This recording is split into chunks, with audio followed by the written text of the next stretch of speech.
ఏపీలో Christian terrorism పెరిగిపోతుందని Hindu సంఘాల నేత త్వరగా శ్రీరామ్ తెలిపారు. సనాతన ధర్మం గురించి మాట్లాడిన డిప్యూటీ సీఎం పవన్ కళ్యాణ్ రఘురామ్ కృష్ణరాజుకు హిందూ సంఘాలు అండగా ఉంటాయన్నారు. రాష్ట్రంలో క్రిస్టియన్ మాఫియాను ప్రభుత్వం అరికట్టాలని డిమాండ్ చేశారు.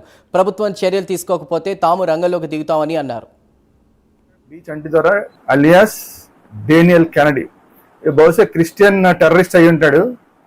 అందువల్ల ఈ క్రిస్టియన్ టెర్రరిస్టులు వీడేనా, వీడితో పాటు ఇంకెవరన్నా ఉన్నారా అనేది కూడా ఈరోజు పోలీసులు దీని మీద చాలా దృష్టి పెట్టాల్సిన అవసరం ఉంది. ఎందుకంటే గతంలో ఒక పాస్టర్ ఇలాగే హిందువులందరినీ నరికేస్తాం, 5 నిమిషాలు పోలీసులు పక్కకి తప్పుకుంటే నరికేస్తాం, నా గత చరిత్ర మీకు తెలియదు అని అంతకుముందు ఒక పాస్టర్ రోడ్ యాక్సిడెంట్లో చనిపోయినప్పుడు ఇంకొక పాస్టర్ వచ్చి నోటికి వచ్చినట్టు మాట్లాడాడు. సో ఈ పాస్టర్లందరూ కూడా టోటల్గా టెర్రరిస్టులుగా మారుతున్నారు కొంతమంది పాస్టర్లు అనేది ఇప్పుడు క్లియర్గా అర్థమవుతుంది. అందరూ కూడా హిందువులు నరికేస్తామని చెప్తున్నారు. ఇదంతా కూడా టెర్రరిస్ట్ భావజాలం పూర్తి స్థాయిలో వేళల్లో ఉన్నట్టుంది.